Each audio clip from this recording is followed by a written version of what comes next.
One thing I really love about filmmaking is how many different ways we can light one single scene. But as with most things, we should start with the fundamentals. And in this case, this is three-point lighting.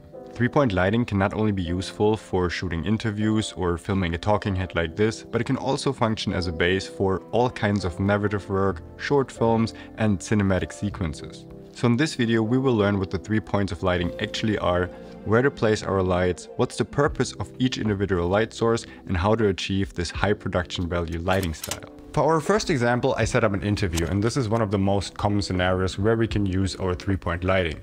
Ideally, we would have full control over our entire scene and all of the light sources, but this is rather unrealistic, and in my experience, this hardly ever works. Here we have a lot of sunlight spilling in, and it's a cloudy day, so the background might change.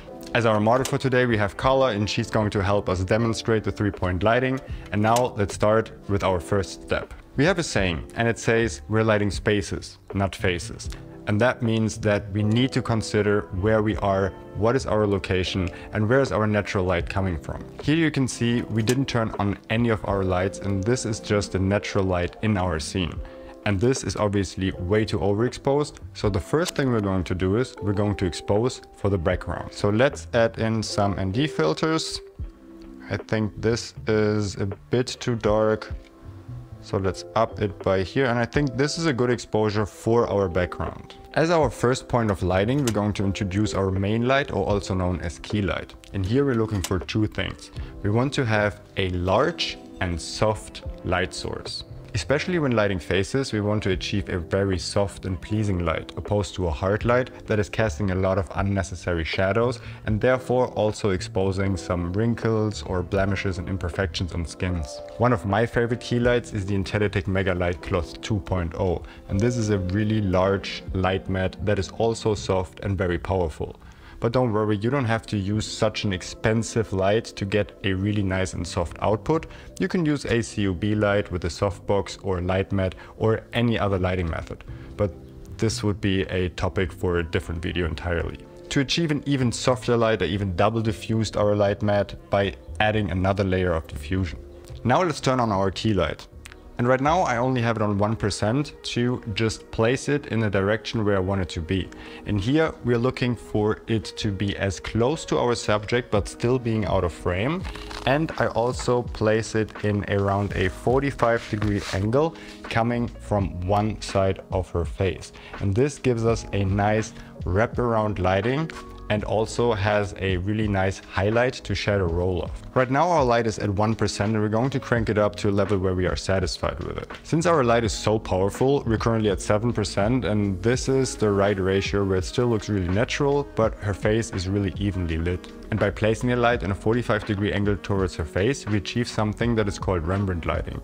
And that is my go-to lighting for about 90% of the situations, unless I'm looking for something specific. And it's called Rembrandt lighting because Rembrandt used these techniques in a lot of his paintings. And this means that one side of the face is quite well exposed, where we still have a shadow on the other side and giving us this little triangle of light on the dark side of her face. One very easy way to level up your lighting setup is by camera placement. Here we're trying to place the camera on the opposite side of our key light and thus shooting into the shadow side of our subject's face. With this simple technique, we achieve a silhouette around her face and therefore add more depth to our image.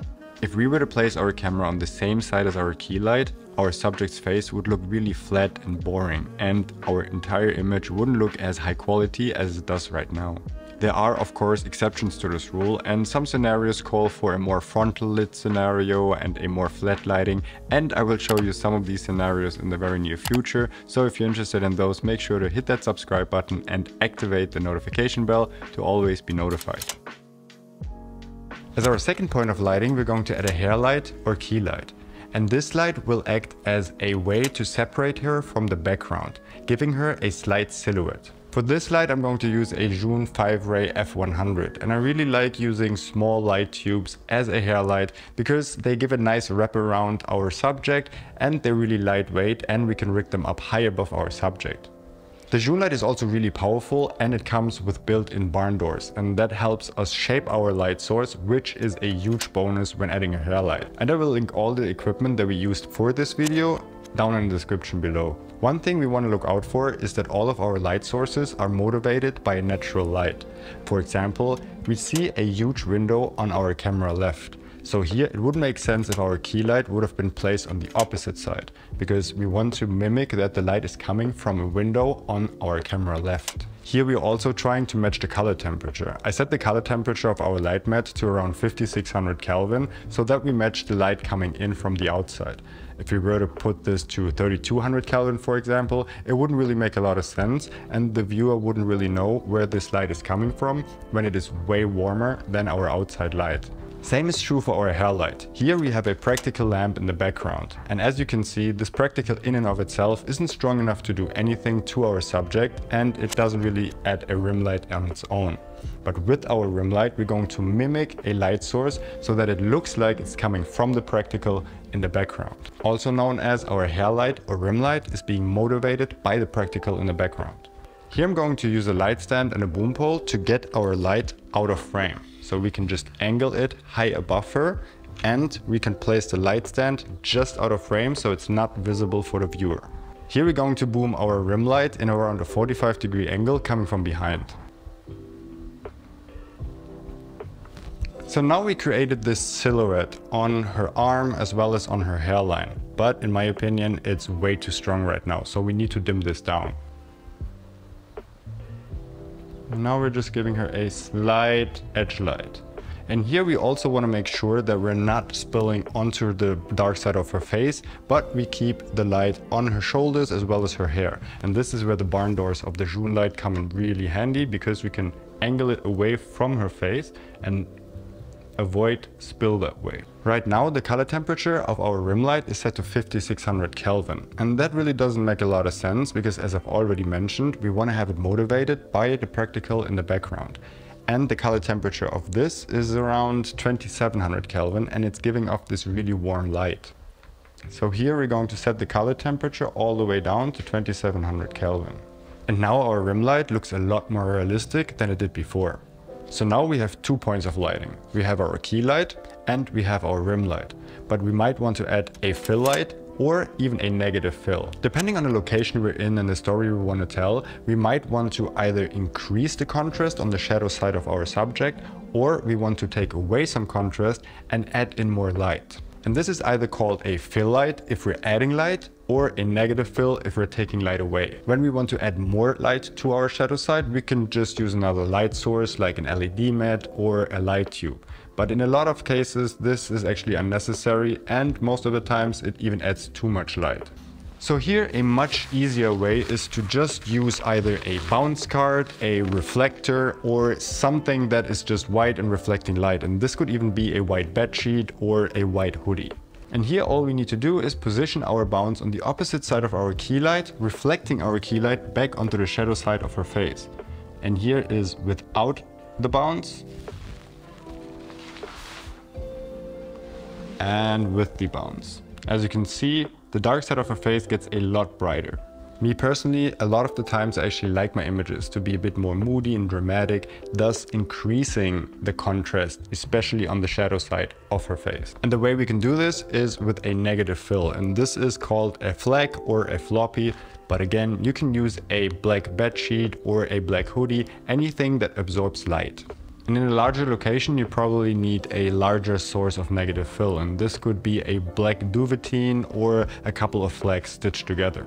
And here we're going to use the same technique that we used for our bounce card. We're going to place our negative fill on the opposite side of our key light, limiting the bounce that is coming off the wall behind me. So here's our scene with increased contrast by adding a negative fill, and here it is without.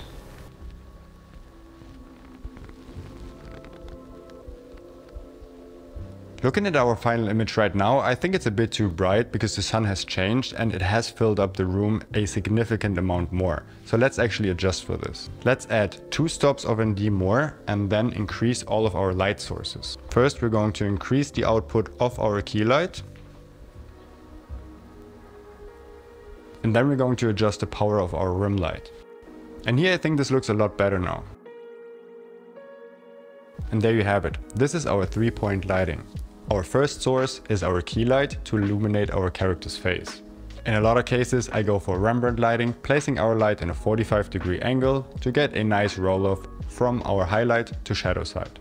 Our second point of light is going to be our hair light or rim light, and this adds a silhouette to separate her more from the background and sometimes also adds more realism to our image by mimicking an already existing light that is on our location. And then last but not least, we either add fill or we take away fill to control our contrast.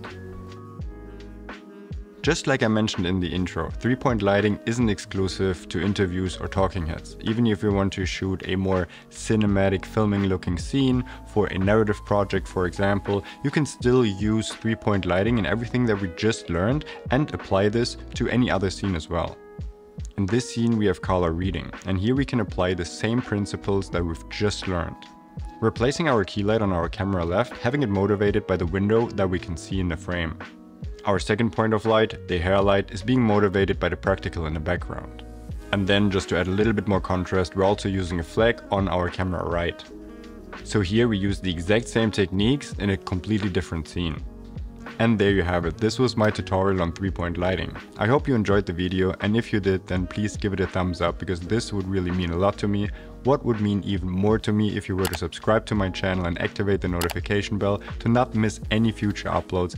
And while you're already here, maybe check out one of my recent interview breakdown videos right here. I wish you a great start in the week, and I hope to see you on the next one.